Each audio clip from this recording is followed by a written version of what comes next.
আসসালামু আলাইকুম। Recipes by আলপনা চ্যানেলে সবাইকে স্বাগতম জানাচ্ছি। আজকে আমি আপনাদেরকে তৈরি করে দেখাবো সুজির বিস্কিট।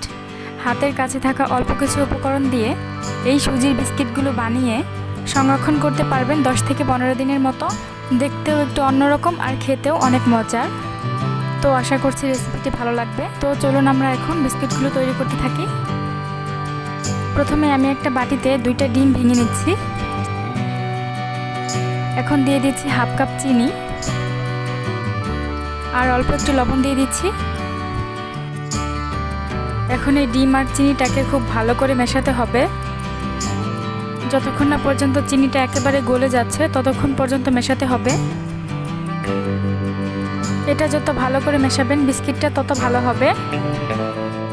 এই মিশ্রণটা যখন ভালোভাবে মেশানো হয়ে যাবে, চিনিটা পুরোপুরি গলে যাবে, তখন আমি দিয়ে দিচ্ছি 1 কাপ সুজি আর 2 টেবিল চামচ দিয়ে দিচ্ছি পাউডার মিল্ক। এখন সুজি আর ডিমের মিশ্রণটাকে খুব ভালো করে মিশিয়ে নিতে হবে। প্রথম মেশানোর পরে অনেকটা নরম মনে হতে পারে। যখন মেশানো হয়ে যাবে কিছুক্ষণ রেস্টে দিয়ে দিবেন 5 মিনিটের মতো। এখন 5 মিনিটের মতো রেস্টে দিয়ে দিলেই হবে। 5 মিনিট হয়ে গেলে হাতে একটু তেল মেখে নিয়ে বিস্কিটগুলো বানিয়ে নিতে হবে। বিস্কিটের শেপটা যেরকম আছে সেরকমই দিতে পারেন। আমি হাত দিয়ে গোল করে এরকম শেপ দিয়ে নিয়েছি। অন্যদিকে চুলায় আমি তেল গরম করে নিয়েছি। তেলটা এখনো পুরোপুরি গরম হয়নি।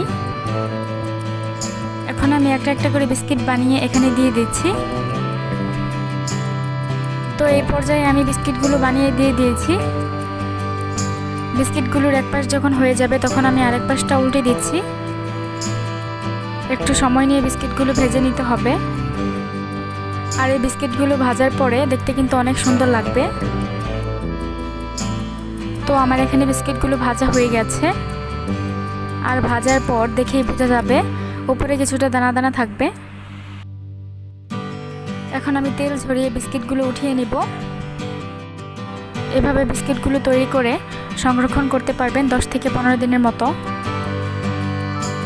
তো আশা করছি আজকের এই সহজ বিস্কিটের রেসিপিটি ভালো লেগেছে সবার কাছে। আমার এই নিত্য নতুন সহজ রেসিপি দেখার জন্য আমার চ্যানেলটিকে অবশ্যই সাবস্ক্রাইব করবেন। সবাই অনেক ভালো থাকবেন। আরও নতুন নতুন রেসিপি দেখার জন্য আজকের মতো এখানে বিদায় নিচ্ছি। আল্লাহ হাফেজ।